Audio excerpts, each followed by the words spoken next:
Hola, mi nombre es Ricardo Maya Rodríguez, estoy en el curso de Imagenología Especial y mi grupo de trabajo es Edimayerlin Niño Cabanzo, Andrea del Pilar López y Andrés Camilo Díaz Cervera.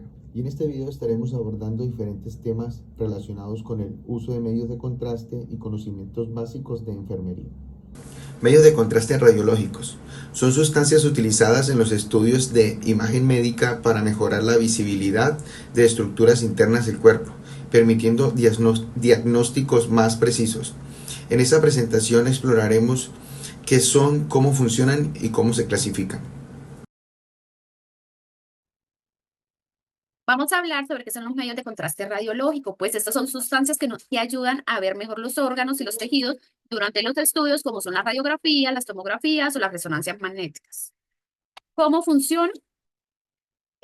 Cuando hacen un estudio, los rayos X o las ondas magnéticas interactúan con los diferentes tejidos del cuerpo en formas distintas. Los medios de contraste alteran cómo se observan los rayos X, haciendo que ciertas áreas sean más visibles. Por ejemplo, en una radiografía, el contraste yo resalta los vasos sanguíneos, pero en una resonancia magnética, el gadolinio mejora la visibilidad en los tejidos blandos, como son el cerebro y los músculos.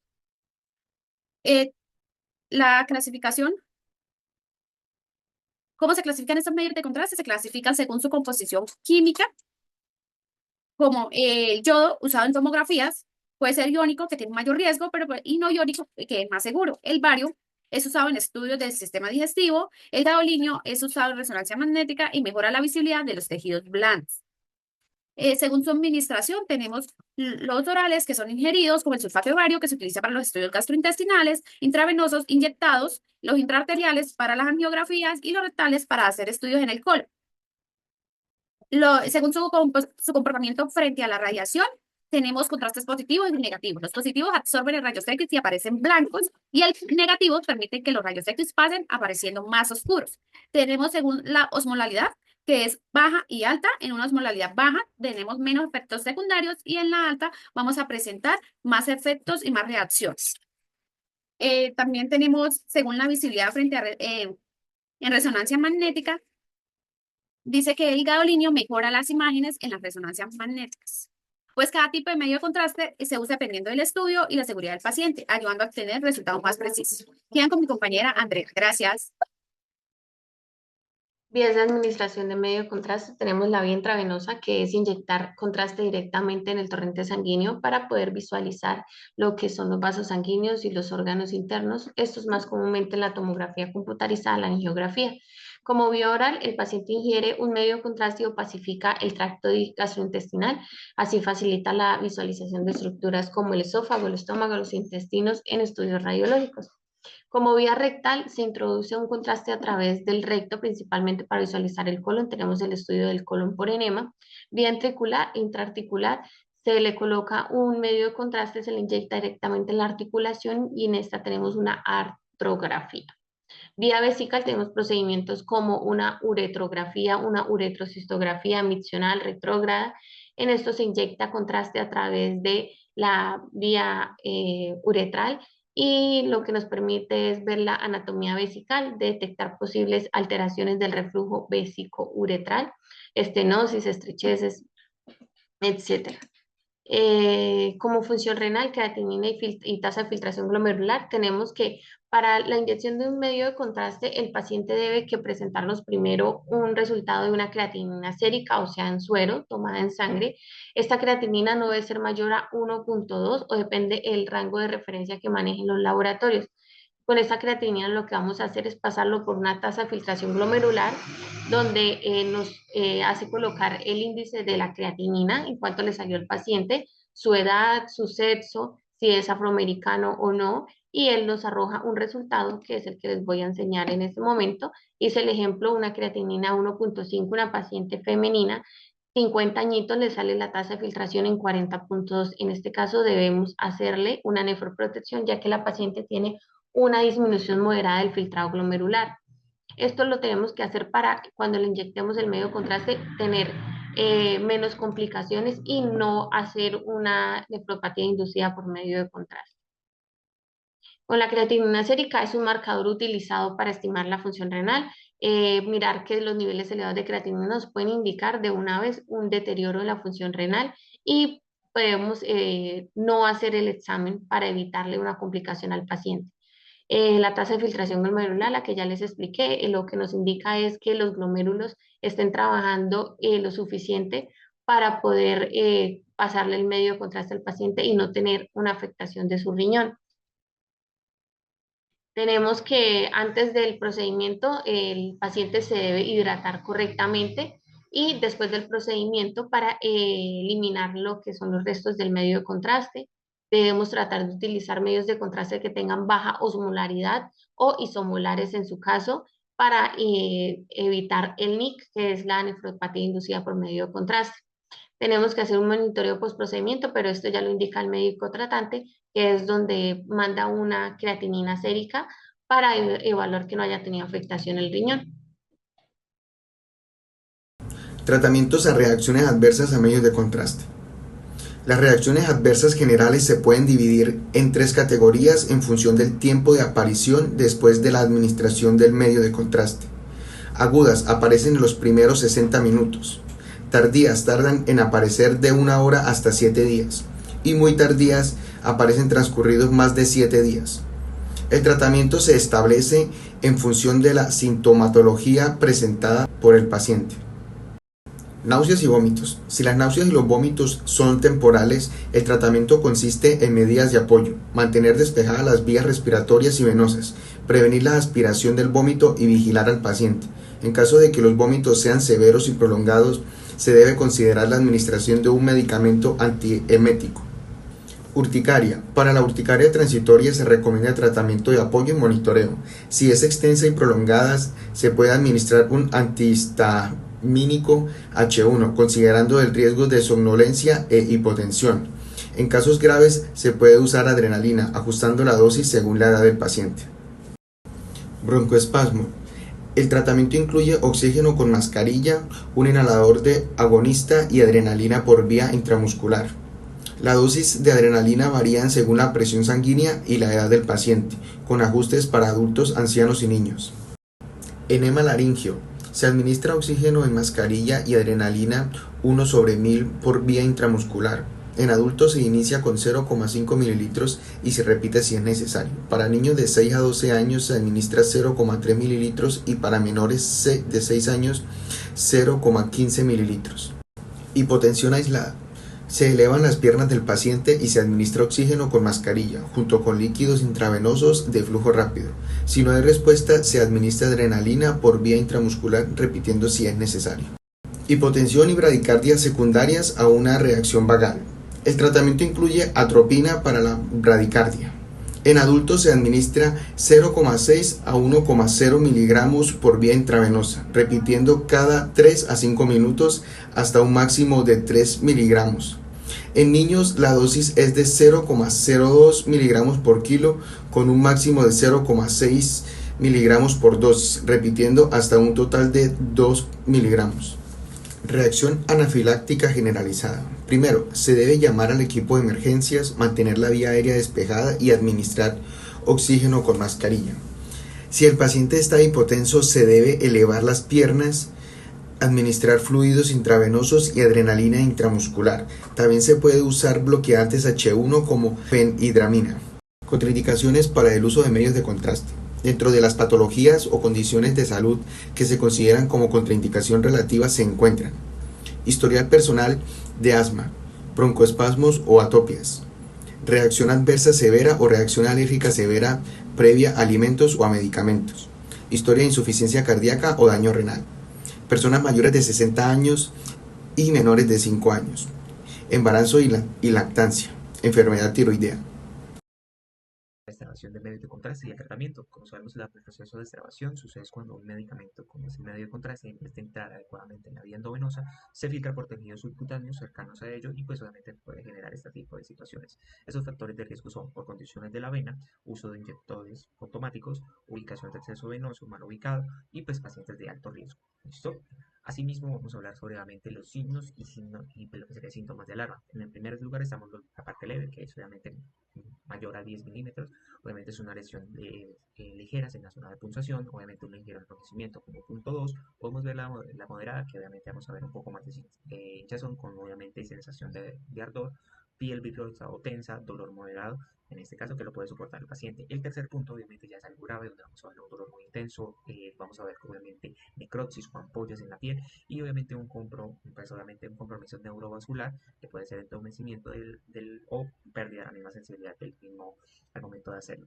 Como esto, pues vamos a tener un manejo clínico, que es la suspensión de la inyección de inmediato, al momento que vamos a hacer cualquier cosa, la evaluación de la extensión de gravedad, que fue lo que acabo de explicar anteriormente, y el tercero, que es evaluar los signos clínicos, como es el dolor, edema de tensión, cambios de coloración, y lo que sería la disminución de la sensibilidad. Asimismo, pues he dejado, pues obviamente un signo de alarma, a una nota, es que en el momento que vamos, obviamente, mirando necrosis, lo más importante, o infecciones, obviamente debemos considerar una parte de una intervención quirúrgica o una evaluación, porque pues obviamente eso puede empeorar. Si el paciente, digamos, en este proceso no presenta ninguna complicación, es fundamentalmente realizar una previsión de 24 a 48 horas para evaluar dicha evolución, del proceso. Entonces, así podemos verlo cómo se encuentra. Asimismo, vamos a hablar del consentimiento informado para la administración del medio de contraste. Es muy importante que siempre debe estar diligenciado lo principal, el nombre del paciente, el documento y la fecha que realizamos el proceso, una breve descripción de qué es lo que vamos a realizar, de qué manera, la naturaleza, obviamente el uso del medicamento que se va a aplicar, en este caso que es el medio de contraste, los beneficios, las contraindicaciones y precauciones que se debe tener después del proceso. Debe estar firmado por el paciente, firmado por el médico profesional o el profesional de la salud que seríamos nosotros, y el nombre elegible de dicha persona que va a realizar el respectivo. La enfermería es una disciplina fundamental en el ámbito de la salud, especialmente con el apoyo a los procedimientos médicos y radiológicos.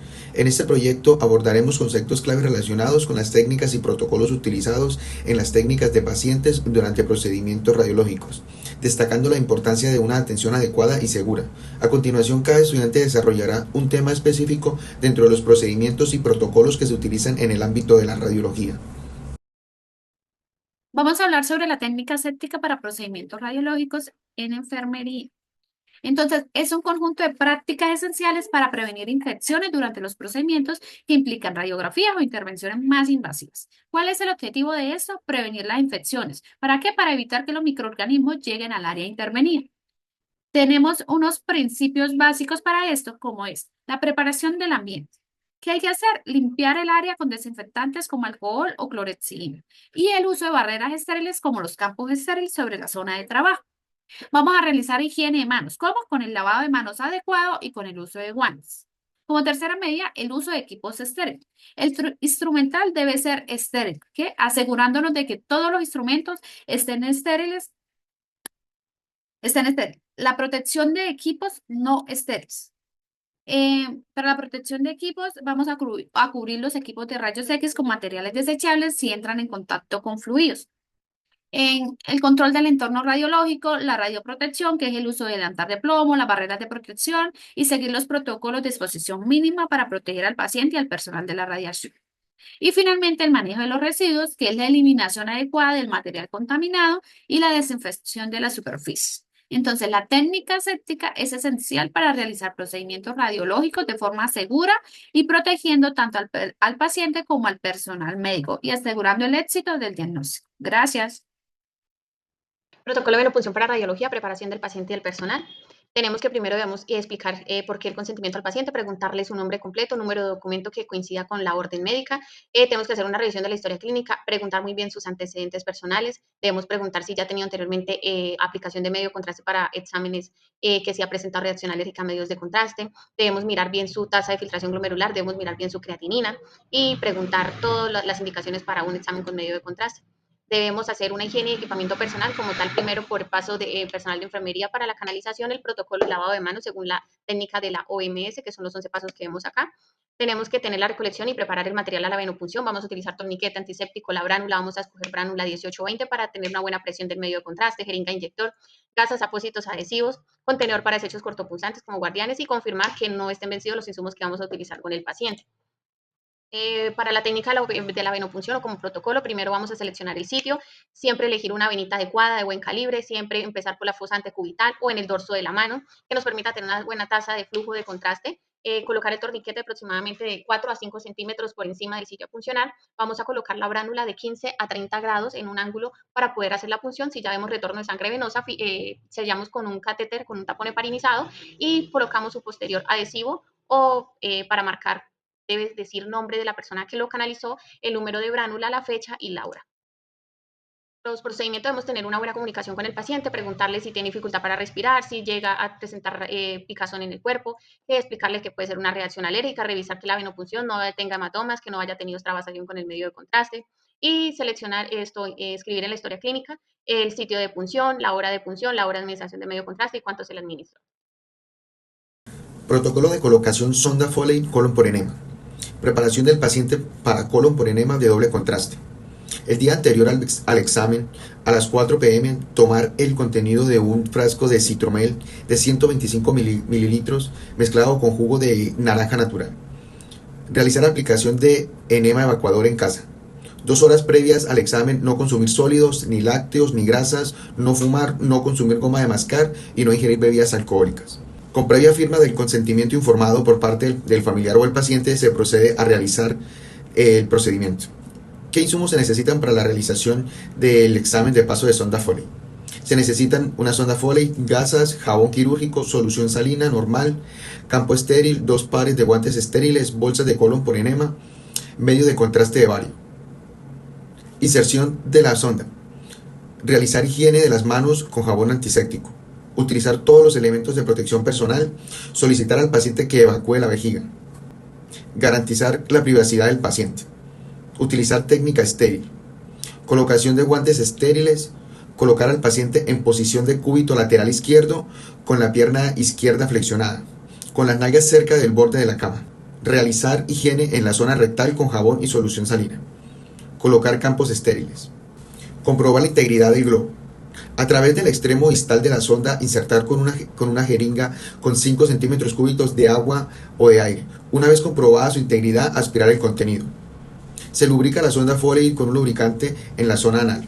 Separa suavemente las nalgas y se localiza el ano, e indique al paciente que respire profundamente e introduzca la sonda por el recto suavemente con precaución, aproximadamente a 10 centímetros en adultos y 5 centímetros en niños. Si se presenta resistencia, no fuerce la inserción. Se infla el balón de la sonda Foley para fijación e igualmente se fija con esparadrapo. Se conecta la sonda Foley a la bolsa recolectora previamente llena del medio de contraste. Se hace paso del medio de contraste indicado por el médico radiólogo. Se realiza estudio adecuadamente. Retiro de la sonda. Se desinfla el balón de sonda Foley, se retira la fijación de la sonda y se ala la sonda lentamente y con cuidado. Se realiza limpieza de la zona rectal. Se deja el paciente limpio y seco en posición cómoda en compañía del familiar. Se recoge material utilizado y se desecha en sus debidas canicas. Se retiran los guantes. Se realiza higiene de las manos con jabón antiséptico. Se da indicaciones del resultado del estudio y empezar dieta normal. Se da egreso al paciente, registrar el procedimiento y el resultado obtenido. Protocolo de colocación de sonda Nelaton para cistografía. Preparación del paciente. En adultos, ayuno de 6 horas y en niños, ayuno de 4 horas. Si el estudio es programado después de las 10 de la mañana, puede tomar jugo o agua aromática con poca azúcar a las 7 de la mañana. No debe consumir sólidos, ni lácteos, ni grasas. No debe fumar, ni consumir goma de mascar, ni ingerir bebidas gaseosas. No suspender medicamentos de control. Si el paciente es diabético, se le debe recordar que como está en ayuno, no debe tomar la medicación de la diabetes. Con previa firma del consentimiento informado por el familiar y o el paciente, se procede a realizar el procedimiento. Insumos para la realización del examen paso de sonda Nelaton. Se necesitan sonda Nelaton, gasas, jabón quirúrgico, solución salina normal, campo estéril, 2 pares de guantes estériles, medio de contraste de ioexol y equipo de macrogoteo. Inserción de la sonda. Realizar higiene de las manos con jabón antiséptico. Utilizar todos los elementos de protección personal. Garantice la privacidad del paciente. Utilizar técnica estéril. Colocación de los guantes estériles. Ubicar al paciente en posición ginecológica si es mujer, que es en posición supina con las piernas separadas y las rodillas flexionadas, y en posición supina si es hombre. Realizar higiene del genital con gasas y jabón quirúrgico según técnica. Colocar campos fenestrados. Se lubrica la sonda con lidocaína en gel. Introducir la sonda hasta que vea retorno de orina. Recordar que no debe sentir resistencia y no debe forzar el paso de la sonda. Si se presenta resistencia, no fuerce la inserción. Fijar la sonda con micropore para evitar el movimiento y la atracción uretral. Se conecta la sonda de equipo macrogoteo con previa mezcla de medio de contraste. Retiro de la sonda. Se retira la fijación de la sonda y se ala la sonda lentamente y con cuidado. Se realiza limpieza de la sonda, se deja el paciente limpio y seco en posición cómoda en compañía del familiar. Se recoge el material utilizado y se desecha en sus debidas canecas. Se retiran los guantes. Se realiza higiene de las manos con jabón antiséptico. Se da egreso al paciente. Se registra el procedimiento con fecha de colocación, tipo de calibre de la sonda y la descripción de las características de orina y cantidad.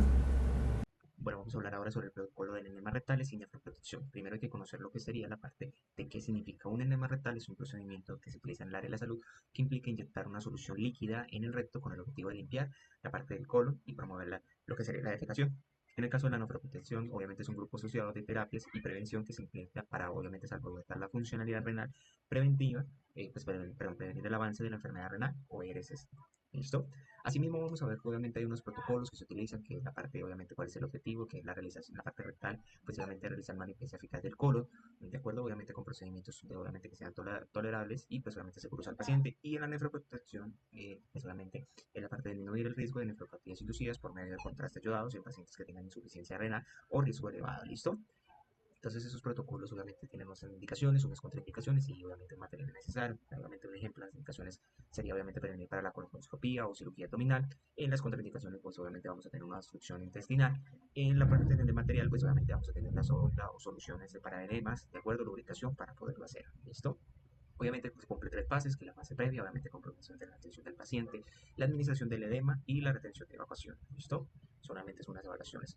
Obviamente las recomendaciones, obviamente que el paciente experimenta un poco un dolor severo durante la aplicación, obviamente es crucial interrumpir el proceso para obviamente no sentir incomodidad y obviamente evitar complicaciones médicas. Asimismo, pues vamos a ver el protocolo, ¿de acuerdo? De lo que sería nefroprotección. En este protocolo, pues obviamente vamos a ver la tasa de inflación, obviamente que son de alto riesgo, la inflación de glomerular, diabetes mellitus, ¿de acuerdo? Pacientes deshidratados, ¿de acuerdo? Uso de fármacos de proxis como los AINES, aminoglucósidos y metformina, o pacientes de múltiples, obviamente, disposiciones a médicas de contraste en un periodo muy corto. ¿Listo? En esto pues obviamente lo dividimos en cuatro fases, que es la hidratación intravenosa, hidratación oral, uso de carbonato de sodio, evitar fármacos y minimizar la cantidad de contraste administrado para tenerlo muy en cuenta. Es notorio pues también tener esa parte de medir la creatinina serie y pues si hay alguna evaluación de creatinina mayor a 0.1 miligramos o mayor a un 25% sobre basal, sí es considerada nefrología. ¿Listo? Es muy tener en cuenta. Asimismo, pues tenemos solamente una pequeña descripción de los nuevos a partir de lo que sería mediados de 2000, si mal no recuerdo, 2017, tanto la organización de Necroxen en la parte de Estados Unidos, que en este caso pues está la Fundación Nacional de Renal o la Asociación Americana de Nefrología, ¿de acuerdo? Tiene unos parámetros y estrategias muy diferentes o casi similares a las guías europeas, que es la Europea Renal Association, que es la ERA, ¿de acuerdo? Que ahí lo que quise colocar, que es la parte de guías de referencia, control de la presión arterial, control del glucómetro en pacientes diabéticos, manejo de la dislipidemia y uso de medicamentos nefrotóxicos. Listo, eso sería por hoy.